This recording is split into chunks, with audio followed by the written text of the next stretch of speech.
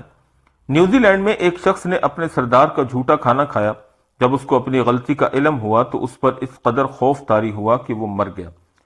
جزیرہ ٹونگا میں ایسے لوگ جو سرداروں کو مس کر لیتے ہیں یعنی چھو لیتے ہیں، ان کے متعلق یہ خیال کیا جاتا ہے کہ ان میں نہایت بھیانک قوتیں سرایت کر جاتی ہیں، جن کی وجہ سے ایسے لوگوں کو خود اپنا کھانا بھی چھونا ممنوع قرار دیا جاتا ہے۔ ان کے لیے صرف دو صورتیں باقی رہ جاتی ہیں، یا تو وہ کھانا زبان سے چاٹیں یا کسی دوسرے شخص کی مدد سے کھانا منہ تک پہنچایا جائے۔ سرداروں کی یہ قوتیں ان کے اعضاء کمزور ہوتے ہی سلب ہو جاتی ہیں اور یہ سردار کچھ عرصے تک مسجود خلائق رہنے کے بعد موت کے گھاٹ اتار دیے جاتے ہیں۔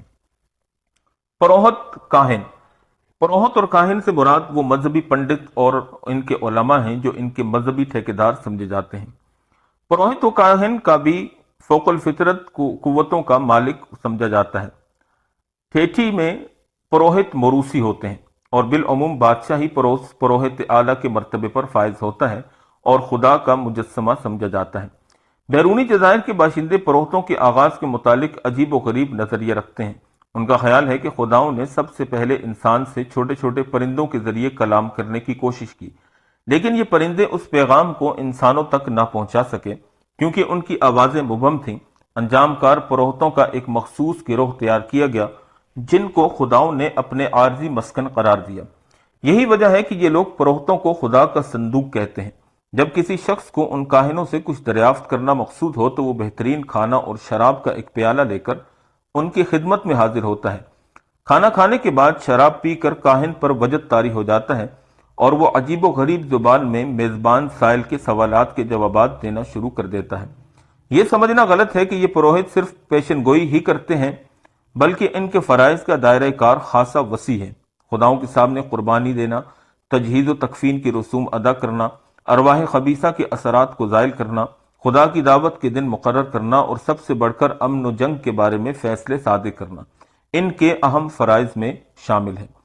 کلوڈینا جدید میں پروہتوں کا ایک فریضہ یہ بھی ہے کہ ضرورت کے وقت بارش برسوانے کی ذمہ داری ان کے سر پر ہے۔ اسی طرح ان ممالک میں مظاہر پرستی کا بھی بہت چرچا ہے۔ آگ کو اعلیٰ ہستی کا مظہر سمجھا جاتا ہے۔ بیرونی جزائر کے باشندے موئی کو آگ کا دیوتا بتلاتے ہیں جس نے پہلے آگ کو مسخر کیا، اس کے بعد آسمان کو اپنایا اور سورج کو قید کر لیا۔ پانی کو کسی خاص عزت و احترام کی نظر سے نہیں دیکھتے، البتہ چشمے اور فواروں کو مقدس جانتے ہیں۔ کچھ جزائر میں دریا اور سمندر کے دیوتا ہونے کا بھی تصور موجود ہے۔ شجر پرستی قدیم اور جدید اقوام میں ایک قدر مشترک کی حیثیت رکھتی ہے۔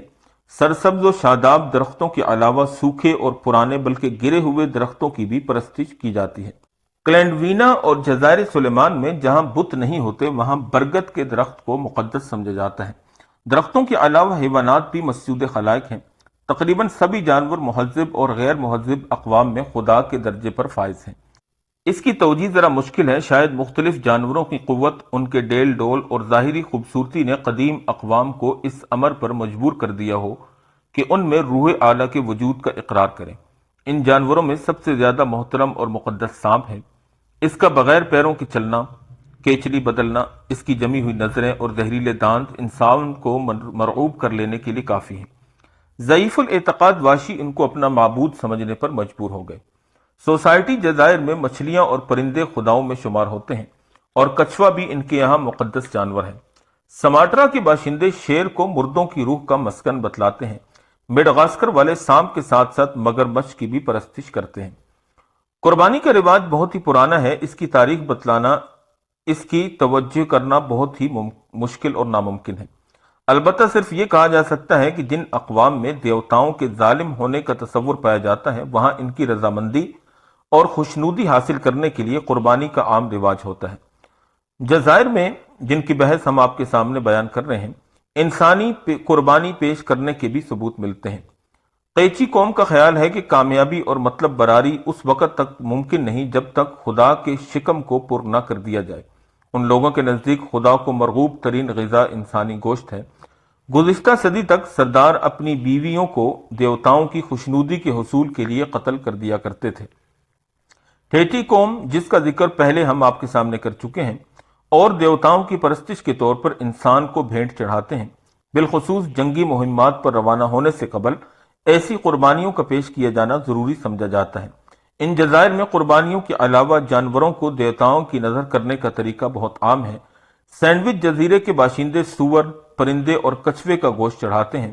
قربانی کا گوشت تو مرد استعمال کرتے ہیں، لیکن جنس لطیف کو یعنی خواتین کو اس کا استعمال ممنوع ہے۔ گوشت کے علاوہ ماکولات اور مشروبات کی بھی بڑی مقدار دیوتاؤں اور روحوں کے سامنے پیش کی جاتی ہے۔ نیوزی لینڈ اور اس کے متصل جزائر میں مردوں کی پرستش کا بہت رواج ہے۔ تاسمینی قبائل میں خصوصاً مردہ پرستی کا بہت زور ہے۔ ان کی تجہیز و تکفین کی رسومات کا مطالعہ کرنے سے یہ بات واضح ہوتی ہے کہ یہ لوگ مردوں سے بے حد خائف ہیں۔ لاشوں پر پتھروں کے ڈھیر لگا دیتے ہیں۔ اس سے یہ نتیجہ بآسانی اخذ کیا جا سکتا ہے کہ وہ جسم کی بقا اور دوام کے قائل ہیں۔ وہ قبروں میں مردوں کے قریب نیزہ بھی رکھ دیتے ہیں تاکہ مردہ معاندانہ قوتوں سے نبرد آزما ہو سکے۔ فجی اقوام میں جب کوئی سردار مر جاتا تو دوسری دنیا میں اس کی مصاحبت کے خیال سے ایک یا زیادہ بیویوں کو اور دوستوں میں سے ایک کو قتل کر دیا جاتا ہے۔ مردے کے ہاتھ میں ایک ڈنڈا پکڑا دیا جاتا ہے تاکہ اس کی مدد سے خود کو دشمنوں سے محفوظ رکھ سکے۔ یہی دستور نیوزی لینڈ کی قوموں میں پایا جاتا ہے۔ قبروں میں کھانا اور پانی رکھ دیتے ہیں تاکہ رات کے وقت جب روحیں قبروں سے باہر آتی ہیں اس میں سے کھا پی کر آسودہ ہو جائیں۔ کلیڈونیا اور جزائر سلیمان میں ہر 5ویں مہینے نہایت دھوم دھام سے روحوں کی دعوت کا اہتمام کیا جاتا ہے۔ بے اندازہ کھانا پکایا جاتا ہے۔ اس موقع پر ضعیف العمر مرد اور عورتیں غاروں میں چھپ جاتے ہیں۔ اس طرح وہ ارواح کی نمائندگی کرتے ہیں۔ بورینو میں ڈائکس لوگوں کے یہاں مردوں کو ہتھیار، زیورات، سامان خوردنوش دینے کے علاوہ ان کے سفر کی آسانی کے خاطر کشتیاں جن میں جھنڈے لہراتے ہوتے ہیں قبروں کے پاس رکھتی جاتی ہیں۔ ان جزائر کے باشندے ارواح کے متعلق یہ عقیدہ رکھتے ہیں کہ یہ روحیں جب چاہیں واپس آ سکتی ہیں، جس کو چاہیں نفع و نقصان پہنچا سکتی ہیں۔ یہ لوگ مردوں میں ایک خاص قوت کی موجودگی کے بھی قائل ہیں۔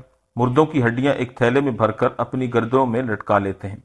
کلیڈونیا اور جزائر سلیمان میں مردوں کی انگلیوں کے پورے ناخن نکال لیے جاتے ہیں اور انہیں بطور یادگار محفوظ رکھتے ہیں۔ 10 دن کے بعد پسماندگان کا یہ خوشگوار فریضہ ہوتا ہے کہ سر کو جسم سے جدا کر لیں، کھوپڑی اور دانتوں کو نکال کر محفوظ کر لیں۔ ان علاقوں میں نعشوں سے چھٹکارا حاصل کرنے سے مختلف طریقے رائج ہیں۔ ان کو محفوظ رکھنے کا رواج بھی کہیں کہیں پایا جاتا ہے۔ مثال کے طور پہ موس اپنے مردوں کو چٹائی میں لپیٹ کر کشتی نما صندوق میں بند کر کے بلند چبوترے پر رکھ دیتے ہیں، یا اس صندوق کو کسی درخت سے لٹکا دیا جاتا ہے، یا مردے کو اپنے مکان میں جہاں وہ فوت ہوا وہیں پر رکھ دیا جاتا ہے۔ ان اقوام میں کچھ ایسی بھی ہیں جن کی تدفین اور جلانے کے دونوں طریقے رائج ہیں۔ مثال کے طور پہ ڈائکس، جن کا ذکر ہم پیچھے کر چکے ہیں، ان میں دونوں طریقے پائے جاتے ہیں، بلکہ ان کی ایک شاخ میں لاشوں کو محفوظ رکھنے کا طریقہ بھی ملتا ہے۔ یہ لوگ مردوں کو تابوت میں رکھ کر اونچی جگہ یا درختوں کے ستون پر رکھ دیتے ہیں۔ ابتدائی اقوام میں اخروی زندگی کا تصور اس وجہ سے پیچیدہ ہے کہ ایک ہی وقت میں مختلف بلکہ متضاد عقائد رکھتے ہیں۔ مثلا ایک قوم کا عقیدہ ہے کہ مردوں کی روحیں بھٹکتی پھرتی ہیں، اور ساتھ ہی ان کو اس بات کا بھی یقین ہوتا ہے کہ یہ روحیں دوسری دنیا یا علاقے میں پہنچ جاتی ہیں اور اکثر کسی نہ کسی جانور کی شکل میں دنیا میں آتی رہتی ہیں۔ اس تضاد کو اگر دیکھا جائے تو معلوم ہوگا کہ اس کی چند وجوہات ہیں۔ اول یہ کہ ان لوگوں میں تضاد کو سمجھنے کا سرے سے شعور ہی نہیں ہے۔ دوسری بات یہ ہے کہ یہ ایک ہی شخص میں متعدد ارواح کے ہونے کا عقیدہ ہے۔ کیونکہ یہ ایک عام عقیدہ ہے تو ہو سکتا ہے کہ ایک روح بھٹکتی پھرے اور دوسری دنیا میں چلی جائے اور تیسری کسی جانور کے جسم میں حلول ہو کر دوبارہ نمودار ہو جائے۔ تیسرا یہ ہو سکتا ہے کہ ایک ہی روح مختلف اوقات میں مختلف کام انجام دیتی ہو۔ ان جزائر اور ممالک کے باشندوں کے نظریات مستقبل کی زندگی کے بارے میں خاص مبہم ہیں۔ ان میں سے بعض ممالک میں دوزخ اور جنت کا تصور بھی ملتا ہے، جہاں روحوں کا داخلہ ان کے دنیاوی اعمال کے پیش نظر کہیں ہوتا ہے۔ سوسائٹی جزائر کے باشندوں کا خیال ہے کہ ارواح پر دوسری روحوں کا غلبہ ہو جاتا ہے اور مغلوب روحیں رفتہ رفتہ غالب ارواح کی غذا بن کر ختم ہو جاتی ہیں۔ البتہ جو بچ جاتی ہیں وہ خداؤں کی مصاحبت میں زندگی بسر کرنا شروع کر دیتی ہیں۔ وہ کسی پہاڑ کے قریب ایک جنت کے وجود پر بھی عقیدہ رکھتے ہیں، لیکن یہ جنت صرف نیکوں کے لیے وقف نہیں ہے۔ ان کے نزدیک دنیاوی اعمال اگلی زندگی کو کسی طرح متاثر نہیں کرتے، کیونکہ نیوزی لینڈ کے لوگوں میں دو مختلف مسکن کا تصور پایا جاتا ہے۔ ایک تو آسمان میں ہے جس کو وہ رینگی کے نام سے پکارتے ہیں، اور دوسرا سمندر میں ہے جس کو وہ رینگا کہتے ہیں۔ ان دونوں میں داخل ہونے کا راستہ جزیرہ کا انتہائی سرا ہے۔ فجی لوگوں میں مستقبل کا یہ عقیدہ بہت ترقی یافتہ معلوم ہوتا ہے۔ ان کے نزدیک حیات بعد الممات نہ صرف انسانوں کے لیے ہے، بلکہ اس میں تمام ذی روح، غیر ذی روح، جانور، پودے، درخت، مکانات اور کشتیاں اور اوزار وغیرہ سبھی شامل ہیں۔ ان کا خیال ہے کہ ہر شخص میں دو روحیں ہوتی ہیں۔ ایک تو وہ اس شخص کا سایہ ہوتا ہے جسے وہ تاریک روح کہتے ہیں، وہ تو زمین کے نیچے چلی جاتی ہے، اور دوسری روح جو پانی یا آئینہ میں پرچھائی سے مشابہ ہوتی ہے، وہ اسی جگہ سکونت پذیر ہوتی ہے جہاں مردے نے اپنی آخری سانسیں لی ہوتی ہیں۔ ان کا عقیدہ ہے کہ جنت میں اچھے اور برے سبھی طرح کے لوگ ہوں گے، البتہ بروں کو اہانت آمیز سزائیں ملتی رہیں گی۔ مثلا قاتل کو حکم دیا جائے گا کہ وہ مٹی کوٹے۔ اس طرح یہاں روحوں کی تجسیم کا تصور بھی پایا جاتا ہے۔ اب آخر میں ہم ان کے مرنے والوں پر سوگ کے طریقے کو بیان کریں گے۔ مردوں پر سوگ منانے کے طریقے بھی ہر جزیرہ و ملک میں مختلف ہیں۔ عام طور پر گریہ ازاری، ماتم، سینہ کوبی کرنے کے علاوہ اپنے جسم کو بھی زخمی کر لیتے ہیں۔ تقریباً تمام ہی اقربا اپنے سروں کے بال کاٹ ڈالتے ہیں اور منہ پر سیاہی مل لیتے ہیں۔ جہاں تک ماتمی لباس کا تعلق ہے، پولینیشیا کے مختلف جزائر میں اس کا رنگ الگ ہے۔ آسٹریلیا میں یہ سفید، ہروی جزائر میں سرخ ہے، اور اسی طرح ہر جزیرے کے اندر اپنے اپنے مذہب کے حساب سے اور اس کے کلچر کے حساب سے الگ الگ رنگ متعین کیا گیا ہے۔ امید ہے کہ آپ کو آسٹریلیا، نیوزی لینڈ، جزائر فجی، جزائر انڈونیشیا اور اس کے گرد و پیش کے جو مذاہب ہیں، ان کے متعلق جو ہے بہت کچھ نیا سیکھنے اور جاننے کو ملا ہوگا۔ یہاں پر ایک بات ملحوظ خاطر رہے کہ یہ جتنی بھی عقائد اور نظریات بتائے گئے ہیں، یہ ضروری نہیں ہے کہ فی الحال وہاں پر بالکلیہ طور پر کچھ لوگ اس کو فالو کرتے ہوں، بلکہ ہمارا یہ ماننا ہے کہ شاید یہ وقت گزرنے کے ساتھ ساتھ اور ترقی کے ساتھ شاید یہ عقائد و نظریات تبدیل ہو گئے ہوں، لیکن اتنی بات یقین ہو، واللہ عالم بالصواب۔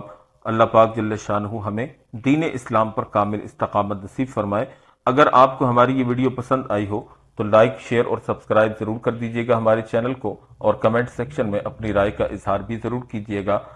وآخر دعوانا ان الحمدللہ رب العالمین۔